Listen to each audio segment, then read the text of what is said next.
Hello दोस्तों, मैं सुभय कुमार।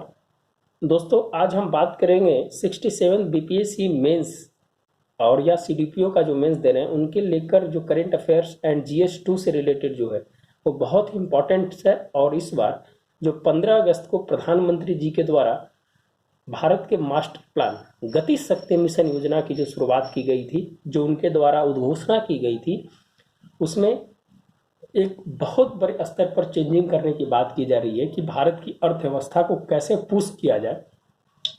और जो भी जो समस्याएं आती है योजना बनाने में और उसे बजटीय प्रावधान में, तो कैसे है जो एक सेंटर में रखा जाए ताकि उसकी जानकारी जो है सभी डिपार्टमेंट के केंद्रीय सचिव जो सचिव हैं उनकी निगरानी में ये सब योजनाओं को चलाया जाए, ताकि ये जितने भी योजना हो उसका है जो त्वरित, स्वच्छ, पारदर्शी तरीके से है जो योजनाओं को क्रियान्वित किया जाए और उसका लाभ है जो भारत के अर्थव्यवस्था पर है जो पड़ा उसको पड़ना चाहिए। तो इसी गति शक्ति मिशन योजना इसके जो 67th में दे रहे हैं उनके लिए बहुत ही इंपॉर्टेंट है। और इससे जो पीटी दे रहे हैं उससे जो क्वेश्चन निकलेगा उस साथ में इसको लेकर चलेंगे। हम बढ़ते हैं दोस्तों, गति शक्ति मिशन योजना ये टोटल जो है 100 लाख करोड़ का ये पूरा पैकेज है दोस्तों। और एक पैकेज में इसको मल्टी मोडल कनेक्शंस है जो इसका नाम दिया गया है। और हिंदी में बहुत सारे जो वर्ड होता है जो हिंदी में होते हैं उसको बहुविध संबद्धता कहा गया है। बहुविध संबद्धता, इसी मिशन को बहुविध संबद्धता कहा गया है और इंग्लिश में इसे मल्टी मोडल कनेक्शंस कहा गया है। तो कभी हिंदी में क्वेश्चन पूछ दे तो उसको भी है जो मैंने इसको ऐड करने का प्रयास किया है। ये जो मास्टर प्लान है दोस्तों, टोटल 16 डिपार्टमेंट इसमें है जो ऐड किए गए हैं। टोटल 16 डिपार्टमेंट को इसमें है जो कंबाइंड करके रखा गया है। और उस मास्टर प्लान जो है उसमें 1200 औद्योगिक क्लस्टर बनाने की बात और 2 रक्षा कॉरिडोर। ये 2 रक्षा कॉरिडोर है दोस्तों, ये है जो एक यूपी में बन रहा है और दूसरा है जो बनेगा आपको तमिलनाडु में। दूसरा कहाँ पर बनेगा? तमिलनाडु में।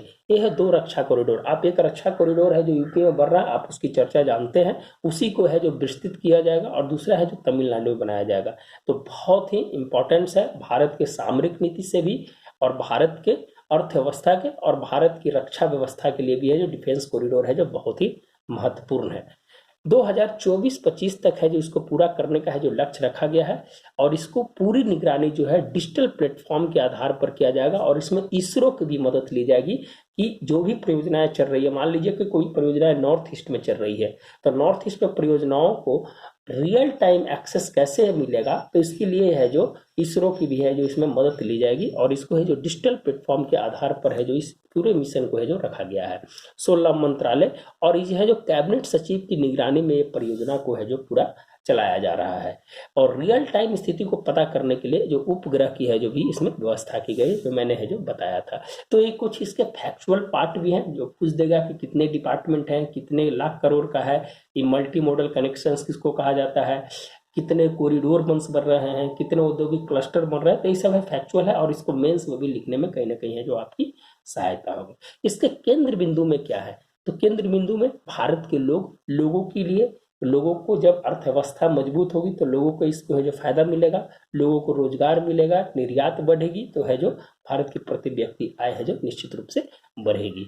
भारत के व्यापार जगत, इसको जो केंद्र बिंदु में रखा गया है, भारत के व्यापार जगत को केंद्र बिंदु में रखा गया। भारत के किसान, मैंने कृषि को भी है जो इसमें ऐड किया गया। भारत के उत्पादक जो मैन्युफैक्चरिंग है जिनको भी है जो इसमें ऐड किया गया। और भारत के गांव, माने हमें है जो गांधी जी की जो सपना थी कि गांव से लेकर शहर तक कैसे है जो एक बेहतरीन बृहद अर्थव्यवस्था को बनाया जाए, तो इसमें है जो 5 केंद्र बिंदु है जो इसको बनाया गया है। इसलिए इंपॉर्टेंट है दोस्तों कि आप जब भी मेंस में लिख रहे हैं तो आप पूरी डायमेंशंस को है जो क्लियर करने का प्रयास कीजिए एग्जामिनर के सामने, तब है जो आपको नंबर है जो मिलेगा। आप है जो गांव से लेकर शहर तक उसमें क्या क्या है, उत्पादक है, किसान है, व्यापार है, भारत के लोग हैं, भारत के गांव है, तो ये सब चीज को वहां पर केंद्र बिंदु में रखना होगा।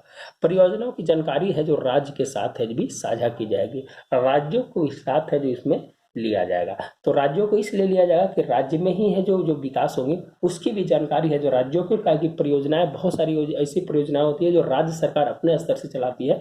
तो अगर उस स्तर की अगर परियोजनाएं चल रही है तो उसको भी इसमें है जो शामिल कर और उसके साथ है जो कोलैबोरेशन से जो किया जाएगा।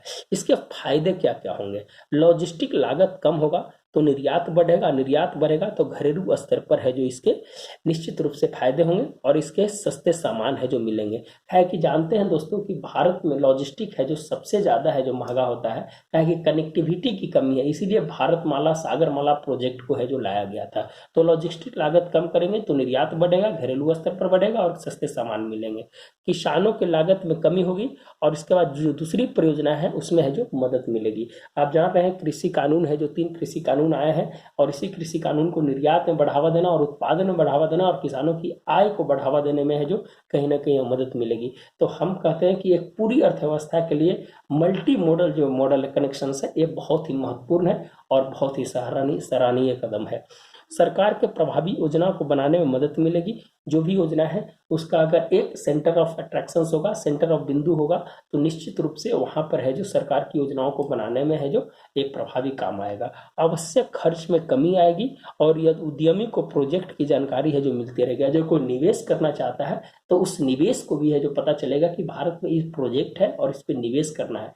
आप जानते हैं कि बहुत सारे संशोधन है जो किए गए हैं, जैसे मान लीजिए बीमा क्षेत्र में है, टेलीकम्युनिकेशन में 100% एफडीआई है, बीमा क्षेत्र में 74% है, रक्षा में है भी है जो 100% है जो कर दिया गया है। आप जानते हैं कि ऑर्डिनेंस फैक्ट्री जो 41 ऑर्डिनेंस फैक्ट्री थे उसको 7 बना के है जो सार्वजनिक रूप से है जो सौंप दिया गया है। तो बहुत सारी रक्षा कॉरिडोर में भी है जो हमने बहुत सारा काम किया है, तो उस पर भी है जो मदद मिलेगी। भारत नए निवेश के रूप में उभरेगा। भारत है जो एक है जो इमर्जिंग पावर, एक निवेश के पावर में है जो भी गुजरेगा और निवेश जब बढ़ेगा तो यहाँ की अर्थव्यवस्था है जो मजबूत होगी। तो निश्चित रूप से ये है जो बहुत ही फायदेमंद चीज़ है। और 2024-25 तक है जो सौर ऊर्जा के क्षेत्र में बढ़ाकर है जो इसको कितना किया जाएगा, तो आप जानते हैं कि सौर ऊर्जा से 2.80 लाख मेगावाट का है जो उत्पादन करने का लक्ष्य रखा है। अभी बहुत ही कम है अपने पास, लेकिन 2030 में 450 गीगावाट का जो लक्ष्य रखा उसमें 2.8 लाख मेगावाट सिर्फ सौर ऊर्जा से है। रेलवे की कार्गो क्षमता 121 करोड़ से 160 करोड़ टन है जो करने का है जो प्रयास किया है। सभी गांव में 4G कनेक्टिविटी की बात की गई है। ट्रांसमिशन लाइन को है जो बढ़ाने का बात किया गया है। 2 लाख किलोमीटर तक राष्ट्रीयकरण राजमार्ग करने की बात की गई है। 17,000 किलोमीटर है जो गैस पाइपलाइन की बात किया गया है और है जो औद्योगिक कॉरिडोर के साथ है जो इसमें और है जो जोड़ने का है जो प्रयास किया जा रहा है। दूसरी चीज कि इससे जो है आधारभूत संरचना है, इससे निश्चित रूप से भारत की है जो एक है जो रीढ़ की हड्डी है जो साबित होगी और अर्थव्यवस्था हमेशा है जो रीढ़ की हड्डी होती है। तो आधारभूत संरचना में भारत अभी 10 देशों में शामिल नहीं है। भारत का रैंक है जो 49 है। तो इसे है जो और है जो निवेश बढ़ाएंगे तो है जो आधारभूत संरचना जब बढ़ेगा तो निश्चित रूप से हमारी रैंकिंग भी अच्छा होगी, ईज ऑफ डूइंग बिजनेस है जो अच्छा होगा। अभी एक प्रोजेक्ट है जो चला है आसाम में, महाबाहु ब्रह्मपुत्रा, ये है जो ईज ऑफ डूइंग बिजनेस को बनाने के लिए पूर्वोत्तर राज्यों में है जो इसको चालू किया गया है, जो हाल फिलहाल में वेंकैया नायडू ने है जो उसकी उद्घाटन की और इससे पहले प्रधानमंत्री जी ने वहाँ नींव है जो रखी थी। यातायात के सभी साधनों के साथ आर्थिक क्षेत्र में है प्रगति, लॉजिस्टिक एंड ट्रांसपोर्टेशन दोनों को है जो एक कोलैबोरेशन करने का प्रयास किया जा रहा है। इसमें भारतमाला, सागरमाला, रेलवे और पोत को है जिसमें जोड़ा जा रहा है। कृषि के साथ 15 क्षेत्रों में उत्पादन, भंडारण और वितरण पे है जो जोर दिया जाएगा। कोई भी चीज मैन्युफैक्चरिंग होगी तो उसका है जो किस प्रकार से उत्पादन होगा, भंडारण होगा, वितरण होगा। आपने कोई एग्जाम्पल बताते हैं दोस्तों कि अभी ऑक्सीजन की जब कमी हुई थी भारत में, तो भारत के पास मात्र 1750 टैंक थे ऑक्सीजन टैंक्स, जो एक जगह से दूसरी जगह ले जाने में बहुत ज्यादा समस्या हुई थी। इसीलिए रेलवे ने ग्रीन कॉरिडोर बनाकर ऑक्सीजन को सप्लाई किया था और पहला जो है विशाखापट्टनम से मुंबई के लिए और दूसरा मध्य प्रदेश से है जो निकली थी। तो ऑक्सीजन जो कॉरिडोर है वो कॉरिडोर इस तरह से है जो बहुत सारे बनाने का है जो प्लान है जो रेलवे के द्वारा भी किया जा रहा है। कि आप जानते हैं कि किसान रेल भी है जो चलाया जा रहा है। 100वां किसान रेल ऑलरेडी पहले चल चुका है, अभी तक वर्तमान में 140 किसान रेल है जो चल रही है। तो निश्चित रूप से है जो हमें है जो कनेक्टिविटी और निर्यात और हमें उत्पादन और भंडारण और वितरण, इस सब चीज पे है जो हमें ध्यान देने की जरूरत है। इसके लिए क्या पिलर होना चाहिए, तो दृढ़ इच्छा शक्ति, दूरदर्शिता और ठोस कदम है जो इसके लिए है जो एक बहुत ही महत्वपूर्ण है। एक नेतृत्व क्षमता भी बहुत इंपॉर्टेंट होती है इसके लिए, एक इच्छा शक्ति भी होती है और एक है जो आगे की दूरदर्शिता भी है जो निश्चित रूप से आगे बढ़ने वाला है कि दोस्तों एशिया की है जो 21वीं सदी होने वाली है और हमें है जो किसी भी स्तर पर जो पीछे नहीं रहना है। तो 21वीं सदी में हमें आगे बढ़ने के लिए निश्चित रूप से हमें है जो एक नए प्रोजेक्ट जो पाइपलाइन प्रोजेक्ट है उस प्रोजेक्ट पे है जो हमें काम करना पड़ेगा, मल्टी मॉडल सेक्टर प्रोजेक्ट पे काम करना पड़ेगा, ताकि जो अपनी अर्थव्यवस्था को जो बढ़ाया जा सके। तो आपको निश्चित रूप से इस जो गति शक्ति मिशन योजना है, ये मिशन योजना एक है जो दूरदर्शिता के रूप में भी है जो इसे देखा जा रहा है। जी, अगर बदलाव की अगर बात किया जाए तो बदलाव अभी क्या क्या आ रहा है, हमें हाइड्रोजन अर्थव्यवस्था की ओर है जो हम मूव कर रहे हैं, हम स्वच्छ ऊर्जा की ओर मूव कर रहे हैं, हमें है जो जीवाश्म ईंधन को कम करना है, हमें आयात पे है जो कमी करनी है, जो तेल का आयात होता है इस पे कमी करनी है, ताकि हम जो अपनी है जो विदेशी मुद्रा को बचाए और अपनी अर्थव्यवस्था को मजबूत करें। और 15 अगस्त 2022 को हाइड्रोजन मिशन की है जो शुरुआत की गई है। इसीलिए भारत के मथुरा में एनटीपीसी के द्वारा है जो अपना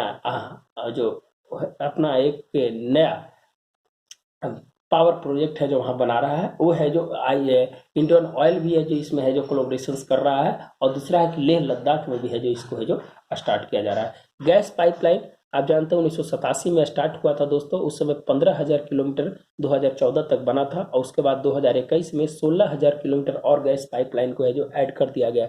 जो बिहार के हैं वो है जो डोभी पाइपलाइन है जो अभी गया है, जिससे बिहार और बंगाल और झारखंड उससे लाभान्वित होंगे। तो है जो बिहार से स्पेशल उसमें ऐड कर देना है जो पाइपलाइन जो अभी बन रहा है। तीसरा चीज़ है कि दोस्तों रेलवे का इलेक्ट्रिफिकेशन 2022 तक पूरा करने का लक्ष्य है। 2030 तक हम है जो स्वच्छ ऊर्जा से चलाने का लक्ष्य रखे हैं, और 160 करोड़ टन कार्गो का है जो है हमें है जो उत्पादन के साथ उसको है जो ढोने का है जो प्रयास कर रहे हैं 2024-25 तक। मेट्रो लाइन हमारे पास 250 किलोमीटर था दोस्तों, अभी है जो 700 किलोमीटर है जो बढ़ गया, 700 से 1000 किलोमीटर, और 18 शहरों में है जो इसको है जो चालू किया जाएगा। आप बताइएगा दोस्तों कि मेट्रो मैन किसे कहा जाता है, वो जो केरल से है, अभी ये जो चुनाव भी लड़े थे, आप बताएंगे कलकत्ता में 1984 में कहाँ से कहाँ चली थी। ऑप्टिकल फाइबर 2 लाख ग्राम में है जो पहुंच चुका है दोस्तों, और है जैसे 6 लाख ग्राम तक है जो पहुंचाने का लक्ष्य रखा गया है।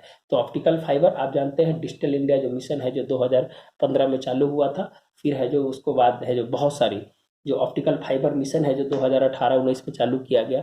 तो निश्चित रूप से हमें है जो गाँव को कनेक्टिविटी को जोड़ने के लिए ऑप्टिकल फाइबर नेटवर्क की जरूरत है, और नेटवर्क है जो एक स्ट्रेंथ नेटवर्क होना चाहिए, ताकि है जो किसी भी तरह का है जो हमें जो शहर और गांव के बीच की दूरी को कम किया जा सके, सरकार और जनता के बीच की दूरी को कम किया जा सके, और है जो एक स्वच्छ प्रशासन में बहुत बड़ी भूमिका निभाने में कहीं ना कहीं काम आएगी। आप डीबीटी का उदाहरण देख लीजिए, जन धन का उदाहरण देख लीजिए। जीडीपी में 35% हम लोग आधारभूत संरचना पे काम करते हैं, इसे बढ़ाकर 50% करने का लक्ष्य है। कितना है जो 50% करने का लक्ष्य है। तो यह है जो दोस्तों हमें बदलाव की जरूरत है, और बदलाव हो रही है। हमें लॉजिस्टिक में 15 से 20% खर्च करती है, तो हमें 15 से 20% खर्च करके उसे कम करना है, और 5 से 10%। अगर हमें लॉजिस्टिक में अगर ज़्यादा खर्च करते हैं तो एक पेन का मूल अगर पटना से अगर ये बन रही है और है जो चेन्नई में जा रही है, अगर लॉजिस्टिक में अगर हम 5 रुपया खर्च कर देंगे तो हमें है जो 5 रुपया एक्स्ट्रा लगेगा, तो हमें